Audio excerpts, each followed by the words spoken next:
ہاں شکیل، یہ جو ہمارا سورہ بقرہ آیت 62 کی وضاحت میں یہ جو پوڈ کاسٹ کا اہتمام تو نے کیا تھا، تو اس حوالے سے میں یہ بتانا چاہ رہا تھا کہ اس میں اصل میں ایک بار میں اور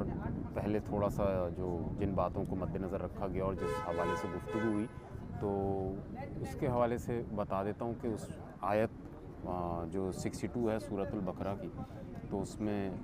باقاعدہ بیان موجود ہے کہ یہودی ہوں، نصرانی ہوں، صابی ہوں، وہ اگر اللہ تعالیٰ پر ایمان لاتے ہیں، یوم آخرت کی آخرت کا ان کو جو ہے ایک فکر ہے، اور وہ بے غم ہو جائیں گے، وہ خوف زدہ نہیں ہوں گے، مطلب خوف ان سے پہ نہیں طاری ہوگا۔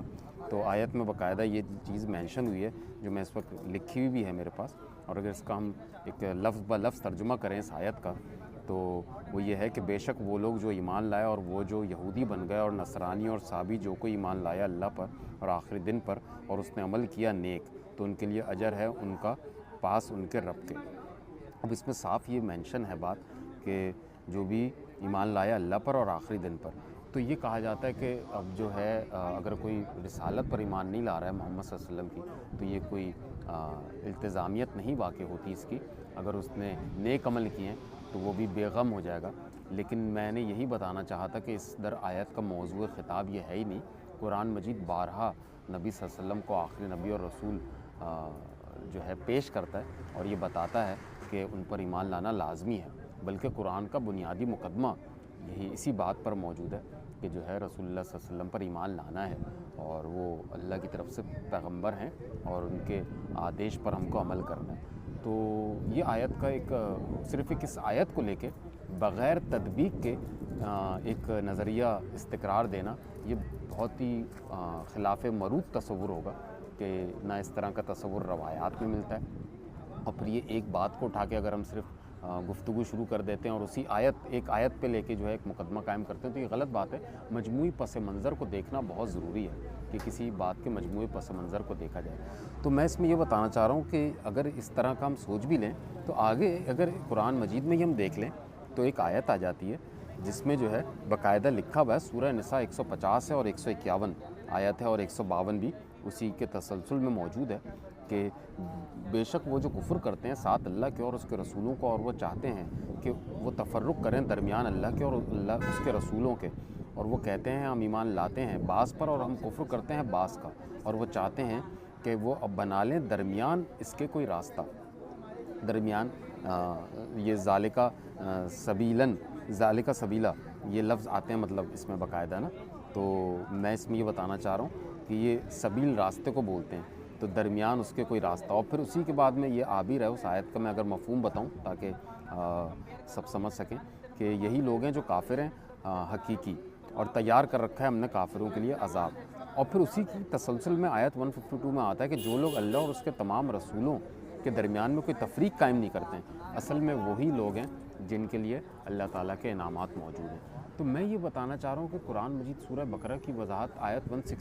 62 کی اگر ہم بات کر رہے ہیں، تو صرف ایک آیت کو اٹھا کر اس کے حوالے سے کچھ بھی بولنا شروع کر دینا یا ایک نظریہ قائم کرنا بہت غلط بات ہے، کیونکہ پورے قرآن مجید میں ہم دیکھیں تو کئی جگہوں پر ایسا متعدد جگہوں پر ملتا ہے کہ جب ہم نے فرشتوں کو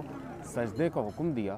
تو سب نے سجدہ کیا سوائے ابلیس کے۔ تو اگر میں صرف ایک آیت اٹھا کے اس پہ بھی ایک نظریہ قائم کر لوں کہ پھر ابلیس بھی فرشتہ تھا، بظاہر بات تو یہی ہو رہی ہے، لیکن پھر ہمیں قرآن مجید میں ایک آیت میں آگے مل جاتا ہے کہ وہ جنوں میں سے تھا، تو ہمیں اطمینان ہو جاتا ہے کہ ٹھیک ہے، بات مکمل طور پر یہ ہے کہ جب سجدے کا حکم دیا گیا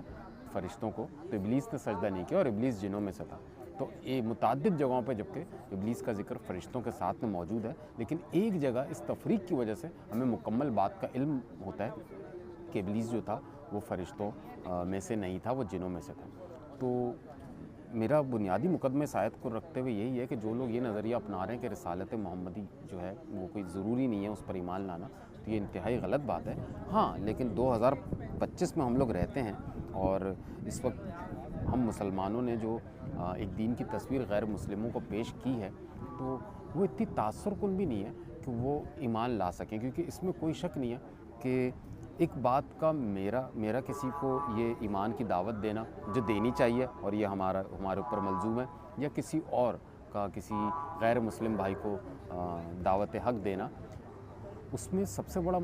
بات یہ آتی ہے کہ یہ کبھی بھی اس طرح کی تاثیر کریٹ کر ہی نہیں سکتا ہے جو براہ راست رسول اللہ صلی اللہ علیہ وسلم جب کسی سے گفتگو کرتے ہوں گے اور ان کی شان اتنی بلند اور وہ دنیا کے عظیم ترین شخصیت ہیں، تو اس کی بات بھی الگ ہوگی اور وہ تاثیر جو ہوگی وہ بالکل مختلف ہوگی، اور میں کتنی بھی کوشش کر لوں وہ تاثیر قائم کر ہی نہیں سکتا جو براہ راست اتمام حجت نبی اور رسول کی طرف سے ہو جاتا ہے۔ تو ہمیں دعوت کا کام جاری رکھنا ہے، اور پھر اس میں آگے بتاتا ہوں کہ حدیثیں بھی موجود ہیں، وہ میں ادھر اسی موضوع میں زیر بحث لانا چاہوں گا کہ باقاعدہ نبی صلی اللہ علیہ وسلم نے فرمایا کہ میری امت میں، اور نبی صلی اللہ علیہ وسلم نے تو یہودیوں اور نصرانیوں کا ذکر بھی اس وقت اپنی امت میں ہی کیا ہے، اور یہ کہا ہے کہ جو میرے متعلق سن لے اور مجھ پر ایمان نہ لائے تو وہ اس کا ٹھکانہ جہنم ہوگا۔ تو اب یہ حدیث ہے اور وہ اس میں یہ بات آ رہی ہے موجود، تو ہم کسی بھی حدیث کے بھی ہم کو بنیادی لفظوں کو نہیں پکڑنا چاہیے، بات کا پورا پس منظر دیکھنا چاہیے کہ ہمیں لوگوں پر سچ آشکار کرنا ہے،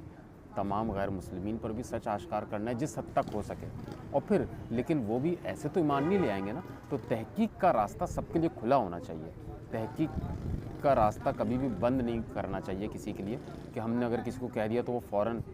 بالجبر ایمان لے آئے، یہ بھی ممکن نہیں ہے، اس کو پورا تحقیق کا حق ہے، کیونکہ قیامت کے روز جو ہے دیانت داری اور اس کی ایک بڑی ویلیو ہوگی، اور آپ کی دیانت داری جو ہے وہ بڑی میٹر کرے گی کہ آپ کا محاسبہ کس طرح سے ہوگا۔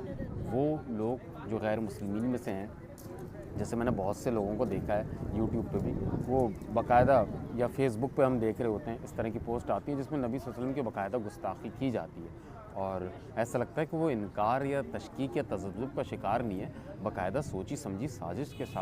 کے تحت محمد صلی اللہ علیہ وسلم کی ذات کے بارے میں جو ہے غلط الفاظ کا استعمال کرتے ہیں، تو ان لوگوں کا محاسبہ تو یقیناً بہت سخت ہونے والا ہے، کیونکہ وہ استکبار و انانیت بھی ان کے اندر بڑی صاف طور پر کھلم کھلا نظر آ جاتی ہے۔ لیکن بہت سے لوگ ایسے ہوتے ہیں ہمارے اپنے احباب میں ہوتے ہیں جو ہندو ہوتے ہیں، کرسچن ہوتے ہیں، لیکن جب ہم ان کو دین کی بات بتاتے ہیں ان کے فہم سے بالاتر ہو جاتی ہے، یعنی جب ہم دین اسلام کی بات ان کو بتائیں تو ہمیں ان کو تحقیق کی دعوت دینی چاہیے، اور ان کو یہ کہنا چاہیے کہ غیر مسلم تحقیق تو کر سکتا ہے نا، اس کو تحقیق کا تو پورا حق حاصل ہے، اور تحقیق تو ایک لازمی فعل ہے، تو تحقیق کرنے میں تو کوئی دشواری نہیں ہے نا۔ تو ایمان کی دعوت دیتے وقت تحمل اور عدم برداشت ہمارے اندر بھی ہونا بہت ضروری ہے۔ اچھا، ایک قرآن ایک زندہ کتاب ہے، تو میں ویسے ہی سوچ رہا تھا کہ یہ بات کہ قرآن مجید جب ایک زندہ کتاب ہے، ہم کسی بھی یہودیوں سے متعلق جو آیت ہوتی ہے ہم اس کو انطباق اپنے اوپر بھی کرتے ہیں کہ ہمیں ان کاموں سے بچنا ہے، کیونکہ یہودیوں کو اگر اس حوالے سے برا تصور کیا جا رہا ہے، ان کو جو ہے ان کے لیے کوئی وعید آ رہی ہے، تو وہی سیم چیز میرے لیے بھی ہوگی، کیونکہ اللہ کا قانون، اللہ کا انصاف سب کے لیے ایک جیسا ہے، ایسا نہیں ہے کہ ہم مسلمان ہیں تو ہم کو کوئی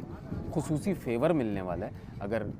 یہودی اپنے دور میں جو کچھ غلط کام کرتے رہے ہیں، حضرت موسیٰ علیہ السلام جب تھے یا اس کے بعد میں، تو جس طرح سے ان کی پکڑ ہوگی اس طرح سے ایک مسلمان کا محاسبہ بھی قیامت کے دن ہوگا، اگر اس نے غلط کام کیے ہیں یا اس نے بھی وہی روش اختیار کی ہے جو بنی اسرائیل نے اختیار کی تھی، تو ایک فضیلت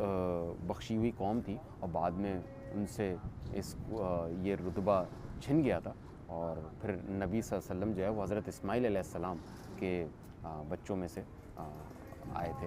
تو ان کی جو آل ہے وہ حضرت اسماعیل علیہ السلام جو ہے، مطلب حضور صلی اللہ علیہ وسلم جو ہے حضرت اسماعیل علیہ السلام کے بیٹے کہا جا سکتا ہے کہ یہ ان کا شجرہ نسب وہاں سے تھا، اور گو کے تھے تو سبھی اس وقت ابراہیمی۔ تو میں یہ کہنا چاہوں گا کہ ہمیں اس بات کا بھی خیال رکھنا ہے، قرآن مجید کی ایک آیت یہ بھی ہے،